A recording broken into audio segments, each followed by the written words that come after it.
Hey folks, Mr. Dell here. We are looking at a problem, a word problem that I think we're going to end up having to write a couple equations and solve for those unknowns in order to answer this question. So this is a problem that's coming from CPM's Math 2. This is section 7.1.4, number 5 or 753. It says the temperature in San Antonio is currently 77 degrees and is increasing 3 degrees per hour. Okay, so that's a statement that I can possibly write an equation with. Here's another one. The current temperature in Bombay, India, is 92 degrees Fahrenheit, and the temperature is dropping by 2 degrees per hour. So if the temperature continues to change in this way, when will it be as hot in San Antonio as it is in Bombay? What will the temperature be? So looks like we've got two situations, and I know this two degrees per hour, and this here 3 degrees per hour. The nice big hint is when you see something like that, those are rates, right? This is a rate, and so we can build this equation knowing that each of these are rates, right? We know why we can come up with this linear equation because these are constant rates. It's dropping 2 degrees per hour, and it continues to change in the same way. So it's a constant rate. And if you have a constant rate of change, you're going to deal with a linear situation, which in this case is my y equals mx plus b. So what am I going to name things? My m, of course, is going to be my rate. My b, remember that b is that initial value. And my initial value each time is it's currently, right? Currently 77 degrees for Texas. And then in India, currently 92 degrees. So those are those initials. So what's the x and y represent? Well, that x is, well, if the rate is here, we're talking about 2 degrees per hour. So x is hours. And then y would be, well, ultimately, we're dealing with this concept of temperature. So y is temperature. All right, so that's how I'm going to build these two equations. So one equation is going to represent Texas.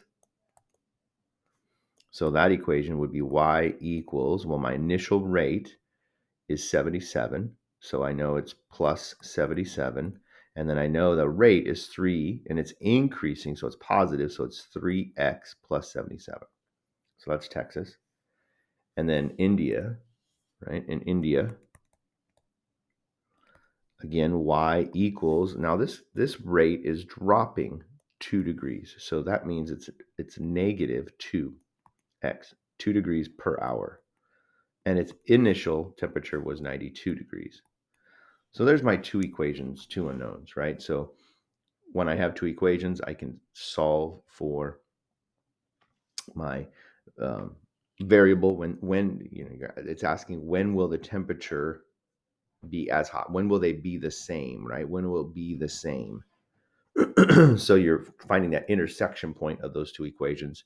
So we can use substitution here, and we're wanting to know when is the x equal when those y's are equal. So I'm going to write an equation. I'm going to set them equal to each other.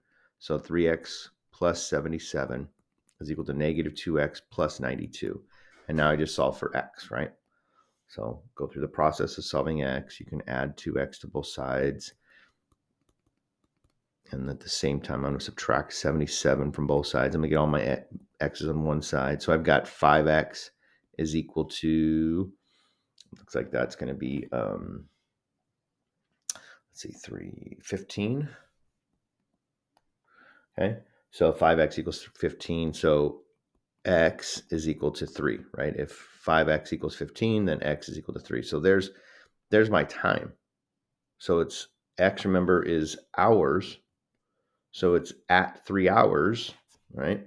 So I know it's going to be at 3 hours, 3 hours later, right? When, because it wants to know when will it be the same at 3 hours. And then what will the temperature be? So I take that 3 now and I plug it back into one of these two equations. Doesn't matter which one, because that's at 3, they're going to be the same, is what we're saying. So I can plug it back into this one here, the Texas, 3 times 3 because I'll put 3 into that x, right? So 3 times 3 plus 77. 3 times 3 is 9. 9 plus 77 is 86. So at 3 hours, the temp will be, 86 degrees Fahrenheit, right? And if I put the 3 into this equation as well, I should get the same thing, right? So this would be -6 plus 92, which is also 86. So there's my answer. All right, there you go.